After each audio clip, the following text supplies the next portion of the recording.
Minute mind dance, release to release.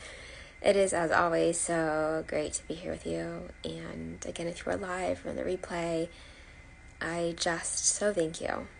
It is one of the most incredible things that we can do, and we can pause and show up for ourselves first and foremost. So with that being said, let's tap in. Let's get to the juice of today.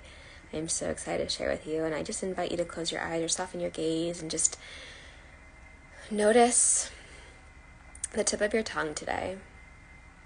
The very tip, not the back, not the middle, not the sides, or underneath the tongue, but the tip of the tongue.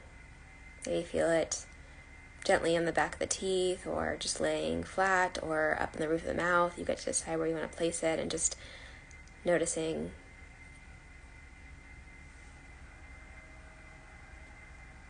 And from here, I want you to imagine a woman that is working at an office desk, maybe in a cubicle. And she's writing down, she's typing an email. And as she's typing, her fingers moving, formulating words, sentences. She moves about and creates this next word, that. T-H-A-T, and you see her fingers typing each letter. And just noticing, and as she's typing, for a moment, her finger clicks the key F in between the word that. T-H-A-F-T. And you notice her pause. And even notice right now, are you ahead of the story? Or are you like a little kid going, ooh, what happens next? Just notice where your mind takes you. Your beautiful mind that is not you, but just a way, a mechanism to figure things out, to work through things, to do the best that it can to protect you and to move you forward and survive.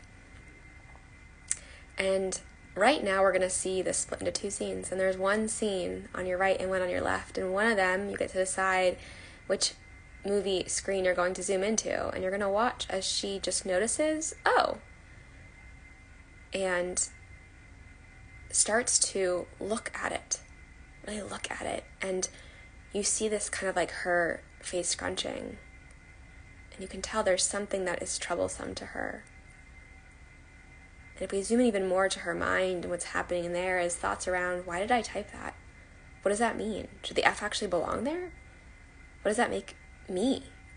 Am I a bad typer? Oh my gosh, I'm a bad typer. Oh my gosh, what if I sent that email and that mistake was there?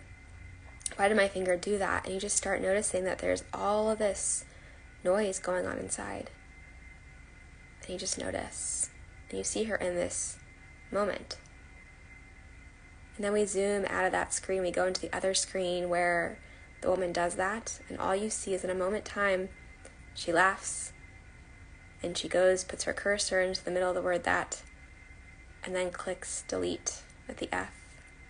But for a moment she might think, maybe I should send this to my friend and it'll be funny, or, but she decides just to delete it and then keep typing. And you see her just keep typing and moving forward. And just notice. And now zoom out of both of the screens, both of the scenarios, and come back to your space. Maybe you open your eyes or you keep your eyes closed, it's up to you. And I want you to think for a moment about this concept, this idea, these two women that are experiencing the same exact thing of the F showing up in the word that and how they relate to it. It's not about what happens in the mind. Some of us have incredibly weird or interesting, or again, however we label it, thoughts that might come up often, repetitively, here and there, depending on how we're feeling, our stress, what's going on in our lives, experiences, the season. But it's how you respond to it in that moment. And so think about maybe something that would be an F in a word that for you, and how would you like to respond? Like the one woman that wants to dive deep into why she did it. What does it mean? Should it be there? Is something wrong with her? Or is it the idea that the other woman that also did the same exact thing, it meant nothing about her, nothing about the experience, and from there, she was free and she continued to type and move on.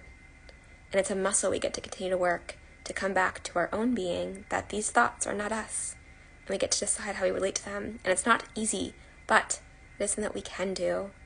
And I'm so grateful to be in the journey of continuing to notice the thoughts, appreciate them, know that they're just trying to protect you, and doing the best they can to do so.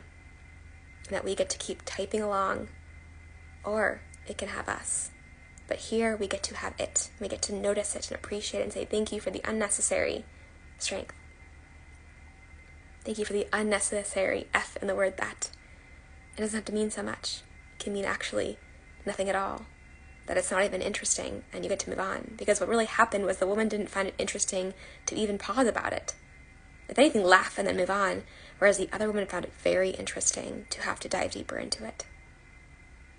I hope this finds you well and something you can try on. Anytime you notice in the mind this stuff occurring, you can say, oh, that's a little F in the word that. And you get to keep seeing yourself. Even right now, maybe you put your fingers out and just start typing. Get to see yourself typing along. You got this.